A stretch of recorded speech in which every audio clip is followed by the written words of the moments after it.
That's a good cup of coffee. Mm, that's a really, I'm sorry, forgive me.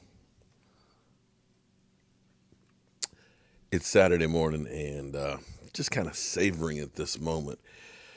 Good morning, friends. Mark Holmes here with my buddy Cowboy Joe Boo, as well as Joe Bear in the house. And as always, I want to thank you all for watching, commenting, subscribing, and being part of the Joe Boo Sports Report. Without you guys, this literally does not work. So let's get open for business here and let's wake up the football gods.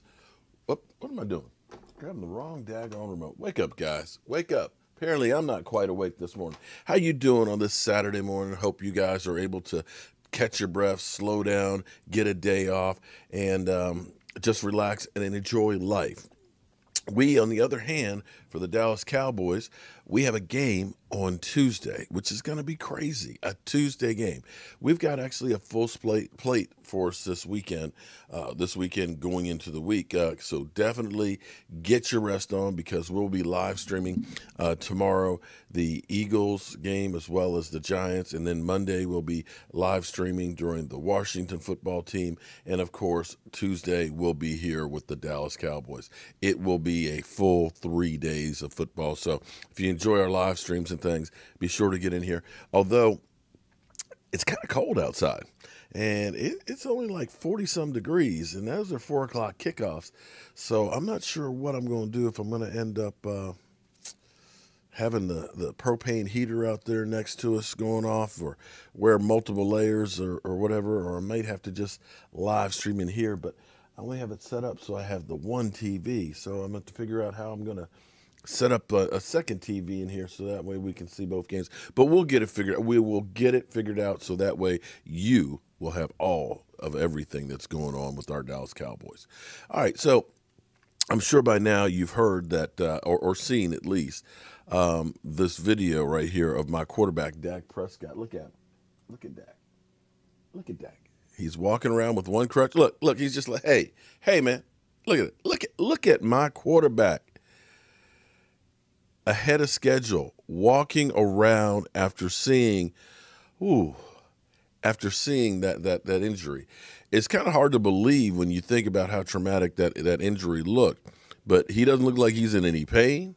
You know, of course, when you have an injury like this, you're going to have scar tissue, you're going to have, stiffness, soreness, swelling, and all that.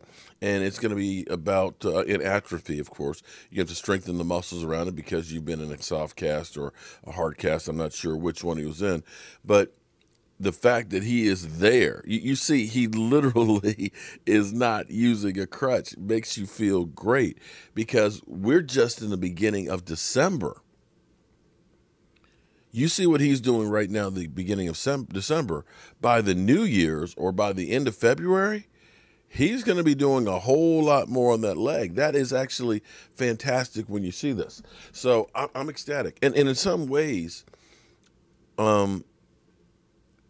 injuries are bad, but there's some injuries that are worse than others. Now, when you saw physically that bone, it just looks traumatic. But sometimes it's injuries that you don't actually see the damage that actually end up being worse or taking longer time. For example, an ACL or knee injury. Yeah, you see the knee bend and things like that, but you don't see the bone physically sticking out. But in comparison, this bone will heal a lot faster than, say, the ligament tear. The ligament tear, you're talking about putting and making a new ligament that has to be attached to bones where it's like a rubber band. And it takes 6 to 9 months, sometimes even longer than that. This bone issue is a 4 to 6 months thing. So from the standpoint of actually having a bad injury, this one, it could have been a lot worse. It could have been a lot worse. And even when you think about, say, DeMarcus Lawrence having the shoulder surgery, how he was literally, still dealing with that lingering into the season after literally having it done at the beginning or the end of spring and going through the summer. So I feel great about what I've seen right there. Now, the funny thing is, and part of the reason why I started this video with Dak Prescott is it's kind of funny to me how we finally find things that work, and people will say, get rid of that guy or trade that guy and get somebody else. Finding guys that are playing really, really well is not an easy thing to do. And when you do find people that are playing really, really well, you want to hold on to those guys because you want to get the guys that aren't playing really well. You want to get more guys like these that you're trying to get. Early part of the season, we had so many people that were saying, "Oh man, let's trade, Michael Gallup. Man, we can trade him, and we can get some more draft picks, or we can get another player and things like that." In fact, Jamal Adams, one of the rumors was they wanted a first-round pick and like Michael Gallup and things, and I'm like, you don't do that. Adams is playing well, but you're talking about having a first-round draft pick and then one of your star players. You don't want to do things like that. Another one of these things that happens with a lot of our fans is they'll go through and they'll say, well, this guy gets too much money, trade him, get somebody else. Well, the reality is if they have a high contract, it's hard to trade them. And a lot of times, because they've got a big contract, everybody expects them to be, let's say Amari Cooper, to be the next Jerry Rice. And so anytime that there's a game that might not be good or, somebody else steps up, they'll look and say, well, he's overpaid. Well, here's what's kind of amazing. As we dig a little bit deeper, quietly, very quietly here, Michael Gallup is actually having a great year, which is kind of hard to believe when you start thinking about the circumstances of the season without Dak Prescott and literally having 4 different quarterbacks playing. The Ben DiNucci game, I had a lot of hopes for Ben DiNucci, and it just didn't pan out. You think about Andy Dalton in a couple of those games, wasn't really, doing really well either. And, Double G, he played pretty good. But with 4 different quarterbacks, Amari Cooper, I got this messed up here. Amari Cooper right now has 71 catches on the season with 5 games left to go. The most receptions he's had in a season before is actually 83, as you can see up in here. Let me go up there. So 83 is the most that he's had in the NFL. In fact, if he gets one more catch, he moves up on his own list. 83 is his best season. Right now, he's on pace for 100 catches. Now, in the history of the Dallas Cowboys, only twice has anybody ever gotten 100 receptions in a season. And that is Dez Bryant, and that is also Jason Witten. So you're talking about on a season without your starting premier quarterback. And believe me, if Dak was still there, he would be playing record-breaking on every Cowboy wide receiver statistic there is. The fact that he is still up here with 71 catches this far in the season is an amazing thing. Now, the thing that has suffered because Dak Prescott is gone is when you look down here, you'll see he's only averaging 11.9 yards per reception. And that's to be expected because, we're doing a lot more dinking and dunking and things than with Dak Prescott being there. So the other thing that's great, though, here's what's really key. When you look over here at yards per catch, not yards per catch, catch percentage, 72%. 72% is his career record. That is fantastic. I mean, we had last year drop ball itis, and we still have some more drop passes. We're still one of the teams that have more drop passes, I think, than most teams do. But you see, Amari Cooper, you're getting what you asked for out of him. He's been able to play almost every game. He's been in there. He hasn't checked out. He's played well on the road. He has done everything above and beyond. And when you look at his contract, I don't want to hear anymore that, he's overpaid or we need to get rid of him. The good thing, at least, about this contract, because people will look and they'll say, oh, man, Amari Cooper, he's, got a $100 million contract. And actually, let me get his stats.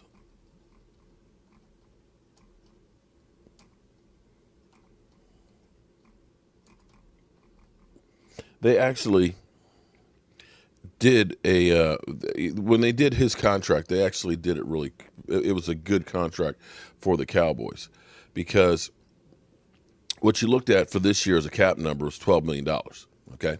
And I know people are like, man, that's a lot of money for a wide receiver and things. And then, of course, next year you see $22 million, which is a premium to pay. But if you're still getting that same production from Amari Cooper that you're getting this year, that's reasonable. It's reasonable. And they can, if they want to, restructure it, because what they did with this deal, people fall in love with, they think, oh, he's got a $100 million contract. Yes, technically in the language. But see, what you have to look at is, and people fail to understand this, what is the guaranteed money after 2021? Zero, zero, zero. There are no guarantees after 2 years. So next year, yes, he's got a $22 million hit. If you decide to move on from it, it's going to cost you $28 million. However, after next year, if you let him go, it's only a $6 million hit. And if you feel, see, this is one of those things that the Cowboys have some options here. See, this is what's key. Because going into this offseason, we look at it and we say the Cowboys should have somewhere. I saw someplace they had $33 million. Right now, currently, it's like $28 million as far as over the cap in money that the Cowboys have. That's what you look at. And you say, oh, well, you can't pay Dak Prescott because you don't have enough money. Well, depending on if it's a franchise tag, which is a hard number, or if you end up getting a long-term deal, you can make that first deal like Amari Cooper's, which was only a $12 million hit the first year. You can make that Dak Prescott hit for about $20 million, or maybe even less than that, depending on how you structure the deal, and kick it down the road when you know at the end of next year that the salary cap will blow up because they're going to be redoing the television contracts. And when you think about just the Thanksgiving Day game, the Cowboys versus the Washington football team being the biggest event of the year. We're talking about two garbage-ass teams on Thanksgiving. Most watched television. When you think about some of the most watched television of the whole year, it's all football. And so with dealing with this whole pandemic, you've got to realize that the television network's going to realize we need football. And now that everybody is beginning to stream stuff, you see Discovery Channel has theirs, HBO Max, you got Hulu, you've got, Amazon Prime. Everybody is branching out into the new age of bringing media to you. And it won't surprise me if one of these streaming providers is looking to make a big splash with the NFL. And if that does, and they literally blow away the television networks, that's going to be a whole lot more money for the NFL, in which case that translates back to the players and the salary cap will balloon up. Before COVID, they were estimating that by 2026 that the salary cap would be somewhere around $460 million. We're talking about 5 years from now. So if you kick some of Dak Prescott's money 2 or 3 years down the road, you'll be okay, because the salary cap will do what it always does after COVID and continue to blow up. And here's what you can do with Amari Cooper's. His cap number being 10% of the cap at $22 million, they can easily go through and restructure Amari Cooper's contract. If you feel like, hey, he's had a good season this year, and you're looking at him and saying, hey, he finished the season up in good shape, good attitude, we feel good about him, you could go ahead and take some of that cap number from this year, and you can end up converting it and end up saving some more money on the cap. So you can reduce his cap number by basically spreading it out over your own years. Now, of course, the risk to this is that you are, of course, tying yourself into him longer. But if you look at him and saying he's not slowing down, in fact, it looks like he is going to have more yards this year than he's had ever in his career. He should break the 1,200-yard threshold. And this is with Dak Prescott for only 5 games. Then you look at him and say, yeah, he's actually a cornerstone piece of our franchise. So that's the way I would look at it if I'm the Cowboys is, you know what? We can do something here with his contract to go ahead and give ourselves some relief, and we believe that he is a viable piece. Because here's the thing. When you find, like I said, something that works for your team, and clearly the combination of CeeDee Lamb, of Amari Cooper, of Michael Gallup, and Dalton Schultz, and Blake Jarwin, when you get him back, that combination with Zeke Elliott offensively worked. You look at that and say, we don't need to touch that We're okay. You get Dak back. Okay, we get back Tyron Smith, but we worry about that guy. We worry about some of these other offensive pieces. We've got now some guys that have got some experience and playing time, but let's get another lights-out offensive lineman. And now we can do what they really have not done in a while, is really use a lot of draft capital on fixing the defense. We've had really good offenses for years, but we have not had that game-changing defense, that Legion of Boom, that doomsday defense, that steel curtain, and we need to get back to that. So don't keep saying, let's get rid of guys that are producing. Hold on to them and build the places that are lacking. And that's safety, that's defensive back, that's defensive line, that's linebacking core. And you don't do that by taking your good stuff and then trying to translate it, because you're just making an even move, if you're lucky. Because there's no guarantee that trading him is going to relate into getting the same production on the other side. And so that's my thoughts on that, and I hope that it makes some sense to you guys. I know sometimes people get set in their ways and their ideas and their concepts, and they don't look any further than what they already have set. But open your mind up to different possibilities. And I brought some of this up last night in my live stream, because people will say, you know what, let's go ahead and get Trevor Lawrence. Trevor Lawrence is going to be a game changer. I'm not saying that he's not. But look back at how many times we've heard about guys that were going to be game changers, that people fall in love with. I played a clip from Mel Kiper back in 2014 maybe, and he was all in on Johnny Manziel should be the #1 drafted quarterback. He's magic. He's a franchise guy. He's going to be, pro ready. He's magical out there. And the Cleveland Browns went all in on him 22nd in the draft and didn't work out. And when you miss on something like that, it sets back your franchise. So be careful. There's a lot of pyrite out there, a lot of fool's gold. Don't fall in love for the next thing when you've got something that works right here. All right, y'all. I hope you guys have a great day. Today's the wife's birthday, so I got to go look at quilts. Any of the ladies, I got a question here. I got a real question here. Ladies, can you explain to me why there's a need to have so many pillows on the bed that you can't lay on? That when it's time to go to bed, you got to take those pillows off and move them. And then in the morning, when you go to make up the bed, you got to put those pillows back. I just don't understand that concept. I don't understand the concept of 5 or 6 pillows that go on the bed that you don't actually use. Can y'all explain that to me? This is one of the great mysteries that I have as a husband. Maybe I should start a whole playlist. Great mysteries of marriage.